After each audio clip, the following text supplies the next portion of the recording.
Hello students, मैं Harpreet Kaur vocational mistress government senior secondary school Mamujia. ਅੱਜ ਦਾ ਆਪਣਾ ਟੌਪਿਕ ਹੈ ਪਲੈਨਿੰਗ। ਆਪਾਂ ਕਰਾਂਗੇ ਲਿਮਿਟੇਸ਼ਨਸ ਆਫ ਪਲੈਨਿੰਗ। ਸਭ ਤੋਂ ਪਹਿਲਾਂ ਆਪਾਂ ਪੜਾਂਗੇ ਇਹਦੇ ਪੁਆਇੰਟਸ ਬਾਰੇ।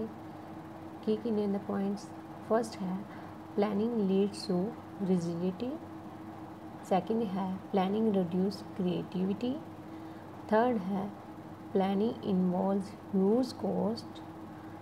फोर्थ वन है planning is a time consuming process. Fifth है planning does not guarantee success. And last one है planning may not work in dynamic environment. हाँ जी, फर्स्ट आप करांगे ना प्लानिंग लीड्स टू रिजिडिटी। यानी कि प्लानिंग ਜਦੋਂ ਆਪਾਂ ਇੱਕ ਵਾਰੀ ਬਣਾ ਲਈਏ ਤਾਂ ਆਪਾਂ ਕੀ ਉਹਦੇ 'ਚ ਚੇਂਜ ਨਹੀਂ ਕਰ ਸਕਦੇ। ਕਿ ਇਹ ਜੇ ਆਪਾਂ ਕੋਈ ਵੀ ਚੇਂਜ ਕਰਾਂਗੇ ਤਾਂ ਉਹਦੇ ਨਾਲ ਕੀ ਸਾਰੀ ਪਲੈਨਿੰਗ 'ਤੇ ਹੀ ਇਫੈਕਟ ਪਏਗਾ। ਯਾਨੀ ਕਿ ਸਾਰੀ ਪਲੈਨਿੰਗ ਹੀ ਆਪਾਂ ਨੂੰ ਦੁਬਾਰਾ ਤੋਂ ਕਰਨੀ ਪਏਗੀ। ਇਸ ਲਈ ਕਿ ਇਹ ਪਲੈਨਿੰਗ ਕੀ ਹੈ ਲੀਡਸ ਟੂ ਰਿਜਿਡਿਟੀ। ਯਾਨੀ ਕਿ ਇਹ ਬਹੁਤ ਜ਼ਿਆਦਾ ਮਤਲਬ ਕਹਿ ਲਓ ਰਿਜਿਡ ਹੁੰਦੀ ਹੈ, ਆਪਾਂ ਇਹਨੂੰ ਚੇਂਜ ਨਹੀਂ ਕਰ ਸਕਦੇ। ਸੋ ਇਹ ਕੀ ਹੈ ਪਲੈਨਿੰਗ ਕੀ ਹੈ ਲੀਡਸ ਟੂ ਰਿਜਿਡਿਟੀ। ਨੈਕਸਟ ਵਨ ਹੈ ਪਲੈਨਿੰਗ ਰਿਡਿਊਸ ਕ੍ਰੀਏਟਿਵਿਟੀ। ਯਾਨੀ ਕਿ ਜਦੋਂ ਪਲਾਨ ਆਪਾਂ ਬਣ ਜਾਂਦਾ ਹੈ, ਆਪਾਂ ਨੂੰ ਕੀ ਹੈ ਆਪਾਂ ਨੂੰ ਇਹ ਦੱਸ ਦਿੱਤਾ ਜਾਂਦਾ ਵੀ ਆਹ ਪਲੈਨਿੰਗ ਹੈ, ਆਪਾਂ ਨੂੰ ਐਵੇਂ ਕੰਮ ਕਰਨਾ ਹੈ। ਕੀ ਆਪਾਂ ਨੂੰ ਤਾਂ ਪੱਕਾ ਮਿਲ ਗਿਆ ਤਾਂ ਆਪਾਂ ਨੂੰ ਉਹਦੇ 'ਤੇ ਹੀ ਕੰਮ ਕਰਨਾ ਪੈਣਾ। ਪਰ ਜਿਹੜੇ ਆਪਣੇ ਮਾਈਂਡ ਵਿੱਚ ਆਪਣੇ ਪਲਾਨ ਆਉਂਦੇ ਨੇ, ਕੋਈ ਵੀ ਆਪਾਂ ਇਨੋਵੇਟਿਵ ਆਈਡੀਆਜ਼ ਆਉਂਦੇ ਨੇ, ਆਪਾਂ ਕੀ ਉਹਨਾਂ ਨੂੰ ਇੱਕ ਕਰ ਨਹੀਂ ਸਕਦੇ।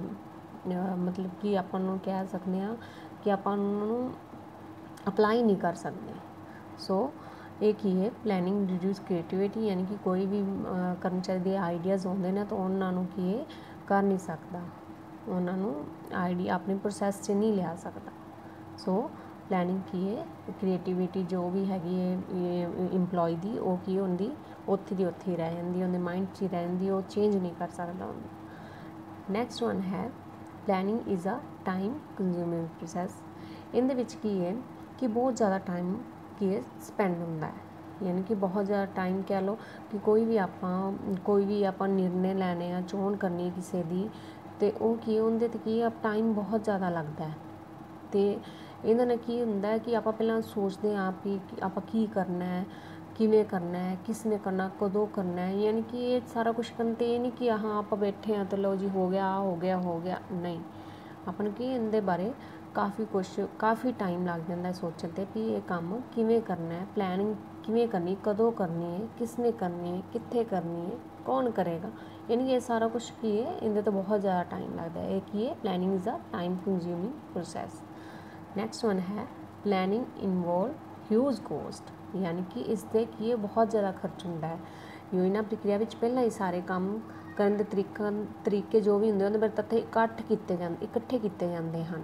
ਅਤੇ ਉਹਨਾਂ ਦਾ ਕੀ ਵਿਸ਼ਲੇਸ਼ਣ ਕਰਨ 'ਤੇ, ਉਹਨਾਂ ਦੇ ਜੋ ਵੀ ਅਧਿਐਨ ਕਰਨ 'ਤੇ ਸਾਰੇ 'ਤੇ ਕੀ ਹੈ ਆਪਾਂ ਨੂੰ ਕੋਈ ਨਾ ਕੋਈ ਕਿਸੇ ਇੰਪਲੋਈਜ਼ ਦੀ ਚੋਣ ਕਰਨੀ ਪੈਂਦੀ ਹੈ ਇਸ ਸਾਰੇ ਪ੍ਰੋਸੈਸ ਲਈ।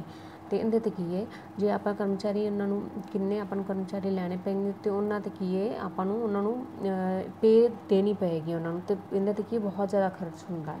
ਸੋ ਪਲੈਨਿੰਗ ਕੀ ਹੈ ਇਹਦੇ 'ਤੇ ਬਹੁਤ ਜ਼ਿਆਦਾ ਖਰਚ ਹੁੰਦਾ ਹੈ ਕਿ ਪਲੈਨਿੰਗ ਇਨਵੋਲਵਸ ਹਿਊਜ ਕੋਸਟ। ਯਾਨੀ ਕਿ ਬਹੁਤ ਖਰਚੀਲੀ ਹੈ ਪਲੈਨਿੰਗ। ਨੈਕਸਟ ਹੈ planning does note guarantee success. ਯਾਨੀ ਕਿ ਇਹ ਨਹੀਂ ਕਿ ਆਪਾਂ ਨੂੰ ਜੇ ਆਪਾਂ ਨੂੰ ਪਾਸਟ ਵਿੱਚ ਆਪਾਂ ਨੂੰ ਹੋਇਆ ਕਿ ਪ੍ਰੋਫਿਟ ਹੋਇਆ ਅਤੇ ਆਪਣੇ ਫਿਊਚਰ ਇਸੇ ਪਲੈਨਿੰਗ ਨਾਲ ਆਪਾਂ ਨੂੰ ਕੀ ਹੈ ਪ੍ਰੋਫਿਟ ਹੋਏਗਾ, ਨਹੀਂ। ਮੈਨੇਜਰ ਆਪਣੇ ਜਿਹੜਾ ਉਹਦਾ ਪਾਸਟ ਐਕਸਪੀਰੀਅੰਸ ਹੁੰਦਾ ਉਹਨਾਂ ਨੂੰ ਹੀ ਅਪਲਾਈ ਕਰਦੇ ਨੇ। ਅਤੇ ਇਹ ਹੁੰਦਾ ਕਿ ਉਹਨਾਂ ਨੂੰ ਹੋ ਸਕਦਾ ਕਿ ਉਹਨਾਂ ਨੂੰ ਪਾਸਟ ਵਿੱਚ ਉਹਨਾਂ ਨੂੰ ਬਹੁਤ ਜ਼ਿਆਦਾ ਪ੍ਰੋਫਿਟ ਹੋਇਆ ਹੋਵੇ, ਅਤੇ ਇਹ ਵੀ ਹੋ ਸਕਦਾ ਫਿਊਚਰ 'ਚ ਹੋਵੇ, ਪਰ ਯਾਨੀ ਕਿ ਇਹਦੀ ਪ੍ਰੋਬੇਬਿਲਿਟੀ ਨਹੀਂ ਹੈ, ਕੋਈ ਨਹੀਂ ਗਰੰਟੀ ਨਹੀਂ ਹੈ ਇਸ ਦੀ ਵੀ ਹਾਂ ਆਪਾਂ ਨੂੰ ਵੀ ਪ੍ਰੋਫਿਟ ਹੋਏਗਾ।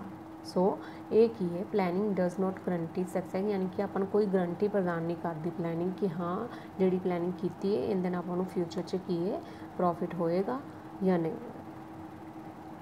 ਨੈਕਸਟ ਹੈ planning may not work in dynamic environment. ਯਾਨੀ ਕਿ ਪਲੈਨਿੰਗ ਜਿਹੜਾ ਆਪਣਾ ਜਿਹੜਾ ਇਨਵਾਇਰਮੈਂਟ ਕਿਵੇਂ ਦਾ ਬਦਲਦਾ ਰਹਿੰਦਾ ਹੈ। ਇਸ ਵਿੱਚ ਜਿਹੜਾ ਵੀ ਆਪਾਂ ਪਲੈਨਿੰਗ ਕੀਤੀ ਹੈ ਉਹ ਕੀ ਹੈ ਡਾਇਨਾਮਿਕ ਇਨਵਾਇਰਮੈਂਟ ਵਿੱਚ ਕੰਮ ਨਹੀਂ ਕਰ ਪਾਉਂਦੀ।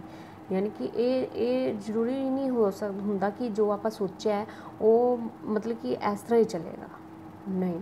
यानी कि ਆਪਾਂ ਨੂੰ ਇਹ ਵੀ ਹੁੰਦਾ कि ਆਪਾਂ डिसाइड करके चल रहे हैं कि यार ये करांगे पर की हो गया कुछ होर, यानी कि प्लान ਆਪਾਂ कुछ होर ਕੀਤਾ ਸੀ पर हो गया कुछ, यानी कि इन्वायरमेंट ही अपना इस तरह का कि ये चेंज ਹੁੰਦਾ ਰਹਿੰਦਾ है। तो इसलिए प्लैनिंग में not work in dynamic environment. Planning उदों उत्थे दी उत्थे ही रह जाती है जो अपना इन्वायरमेंट बदलता है। हुण अपना जोड़े आप फ़ोन का केस ही ले लीए कि फ़ोन कि अज किसी कंपनी ने बनाए फ़ोन तो जी टैक्नोलॉजी वो तो बदलती ही रहती है। यानी कि ये नहीं कि ये जिमें हुण आपां कोई बनाया फ़ोन उहदे विच आपां जिहड़े फंक्शनस लिआंदे वो किसी होर कंपनी ने पहले ही लै आंदे। यानी कि एक ही है चेंज है टैक्नोलॉजी विच, तो चेंज पता ही नहीं आपको कदों आ जाना है। टैक्नोलॉजी तो अपनी बहुत ज़्यादा ही वास्ट होई पई है, यानी कि ये चेंज आता ही रहता है। सो यानी कि जड़ा प्लैनिंग की है may not work in dynamic environment. So ये सी अपने लिमिटेशनस ऑफ प्लैनिंग। मैनू आस है कि तुहानू बिल्कुल समझ आ चुकी होगी। So thank you.